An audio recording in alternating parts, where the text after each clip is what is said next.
4 matches, 4 corners of the Spanish football pyramid refusing to be ignored by a world that so frequently looks only at the top. Almería dismantled Real Sociedad B with a 2-0 authority that raised as many questions as it answered. Zaragoza were beaten at home by Racing Santander in a result that the ground did not see coming and the table will not easily forget. Eibar and Las Palmas shared the spoils in a 1-1 draw that satisfied nobody and yet was entirely fair. And Andorra, a footballing nation built on borrowed geography and sheer determination, silenced cultural Leonesa on their own patch with a single goal that meant everything. Spain's second tier and its surrounding divisions contain multitudes, passion, ambition, frustration, and the particular kind of pride that only exists in football clubs that have never had the luxury of taking anything for granted. Here is what happened, and more importantly, here is why it matters. Almería 2-0 Real Sociedad B pre-match. What is it about Almería that makes the club feel perpetually caught between two worlds, the memory of La Liga football not so long ago and the grinding present tense of a division that forgives nothing and rewards only the consistent?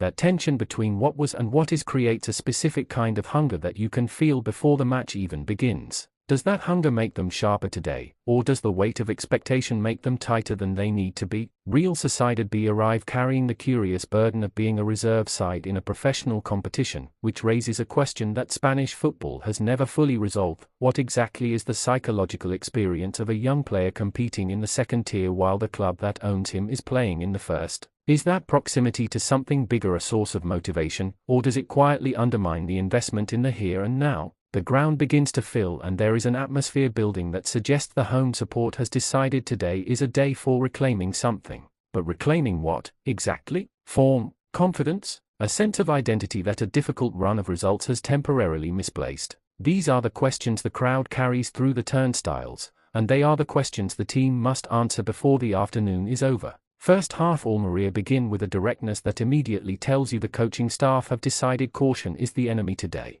They are pressing high, engaging early, and refusing to allow the visitors the time on the ball that a technically gifted Sociedad B side needs to function properly. Is this a sustainable approach for 90 minutes, or is it a calculated gamble that the reward will arrive before the legs give out? The first goal vindicates the approach before the question fully forms. Almería worker move through the press that forces a mistake, recycle quickly, and find the finish with the kind of composure that high-energy football so frequently fails to produce. The combination of intensity and quality is rare and when it appears together it is almost impossible to defend against. 1-0. The ground responds with a relief that reveals just how much this moment was needed. Sociedad B do not collapse, which is perhaps the most interesting development of the first half. They continue to try to play their football, to find combinations, to assert the technical identity that their parent club has spent years building into the academy structure. But every time they build momentum, Almería's pressing system dismantles it, and there is something almost educational about watching a team's philosophy be systematically prevented from functioning.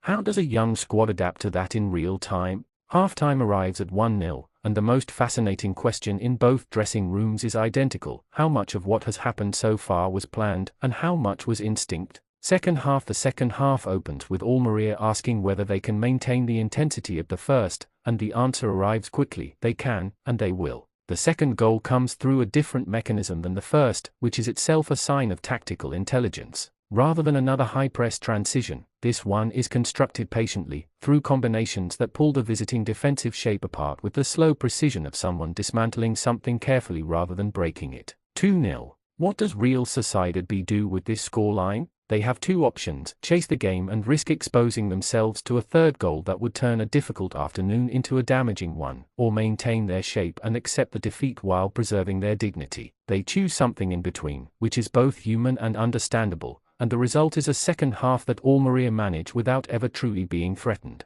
2-0 at the final whistle. Almería take 3 points with a performance that asks the rest of the division a question worth sitting with: are they back? And if they are, what exactly does that mean for everyone else? Zaragoza 0-1 Racing Santander MPRE match. Real Zaragoza is one of Spanish football's sleeping giants, a description that is simultaneously a compliment and an indictment. The compliment is that the giant exists. The indictment is that it is still sleeping. What does it take to wake a sleeping giant in a division this competitive, and is today's home fixture against Racing Santander the occasion that begins that process, or the occasion that confirms how deep the sleep actually is? Racing Santander travel with the specific confidence of a side that has discovered something about themselves recently that they want to test against a bigger backdrop. Away games at historic grounds are the examinations that tell a team what they are made of, and Racing are not here to take notes, they are here to pass the test. First half Zaragoza have the home crowd behind them from the first whistle, and that support carries a demand within it that is palpable even from the outside. This is not a fanbase that will accept cautious football or half measures. They want to see their club assert itself, and in the opening exchanges Zaragoza try to deliver on that expectation with a front-foot approach that Racing Santander absorb with a calmness that begins to feel slightly unnerving. Why does Racing look so comfortable in an environment that should be hostile? Is it tactical preparation, collective experience, or simply the freedom that comes from having nothing to lose at a ground where everyone expects you to lose? Sometimes the underdog role is not a burden but a release, and Racing Santander are moving with the loose-limbed confidence of a team that has been released from expectation entirely. The first half ends goalless, but the story of the half is not the absence of goals, it is the gradual shift in psychological control. Zaragoza have had more of the ball, more of the territory, more of the crowd. And yet Racing Santander have had more of the conviction, more of the composure, and more of the moments that looked genuinely dangerous when they arrived. Which currency matters more in a football match? Second half Racing Santander take the lead in the second half and the goal is the answer to every question the first half raised. It is scored on the counter-attack, which means Zaragoza's own commitment forward has been used against them. It is finished with a coldness that speaks to a team that has visualized this moment before it arrived. And it lands in the kind of silence that large, expectant crowds produce when something happens that was both possible and yet still impossible to fully prepare for. 1-0 to the visitors. Now Zaragoza must do the thing they least wanted to have to do, chase the game in their own ground against a team that has already demonstrated a comfort with defending. The crowd pushes, the players respond to the crowd, but Racing Santander's defensive organization in the final 30 minutes is something to study rather than simply witness. Every block is in the right place. Every clearance finds safety rather than danger. Every minute that passes makes the goal feel more and more like a fortress rather than a lead. The final whistle delivers one of those results that sends a division into quiet recalibration. Zaragoza lose at home. Racing Santander win away. And somewhere in that reversal of expectation is the entire reason why the second tier of Spanish football is worth every second of attention it receives. The Bar 1-1 Las Palmas pre-match. A bar is a town of around 27,000 people that somehow sustains a professional football club with an identity so specific and so determined that it has reached the very top of Spanish football and looked around before coming back down.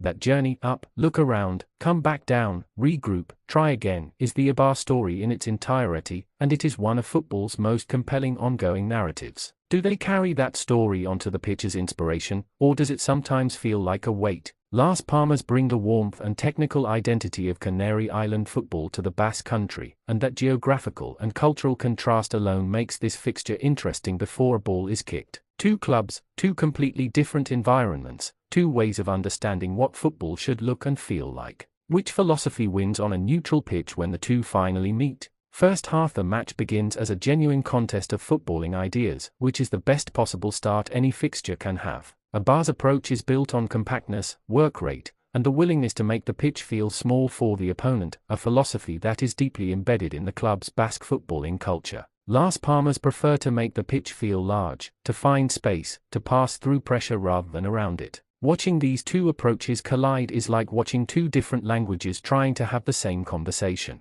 Eibar take the lead and the goal is entirely consistent with their approach, a moment of organized chaos in the penalty area, a second ball won aggressively, a finish struck with the conviction of someone who has been in this position before. 1-0. Las Palmas now face the question of whether to adapt or persist, and their answer, to persist, to trust the philosophy, to keep playing their game regardless of the scoreline, is either admirable or stubborn depending on how the next 20 minutes unfold. Second half Las Palmas equalize in a moment that vindicates their persistence entirely. The goal is exactly what their football has been threatening, a combination built through the lines, a movement that pulls two defenders out of shape simultaneously, and a finish that rewards the patience of the build-up with the quality the situation demands. 1-1. Now who wants the winner more? The answer turns out to be that both sides want it equally but neither can find it, which produces a final 30 minutes of football that is simultaneously frustrating and genuinely compelling. Every near miss raises a new question. Every substitution changes the dynamic briefly before the game reasserts its stubborn equilibrium.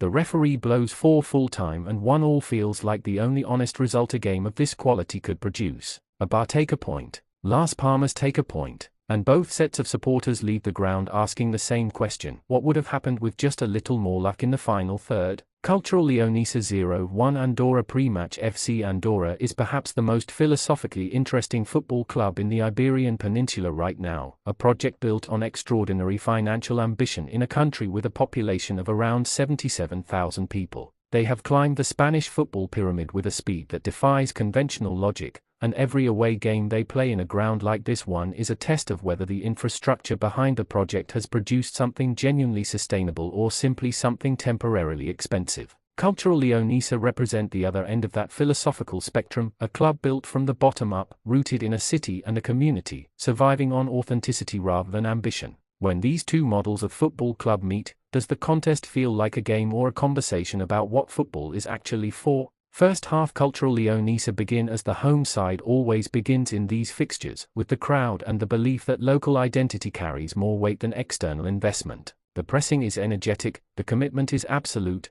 and for the opening 20 minutes Andorra find that the philosophical conversation the fixture promises is considerably more physical than they might have anticipated on the training ground. Andorra, however, are organized in a way that suggests their preparation has been specific and thorough. They are not simply absorbing pressure, they are directing it, channeling the home side's energy into areas where it causes no damage while looking for the moments when the overcommitment of the press creates space behind. Is that tactical intelligence, or is it simply the advantage that a well-resourced club has over a less well-resourced one, the ability to hire coaches who think this specifically about every individual opponent? Halftime arrives goalless, and the halftime question is deceptively simple: which team's plan is working, and which team needs to change? Second half. Andorra answer the halftime question before Cultural Leonesa has had the chance to properly process it. The goal comes early in the second half, through exactly the mechanism their first half discipline was designed to create. Cultural Leonesa commit forward, the space appears behind them, and Andorra find it with a directness that has clearly been rehearsed.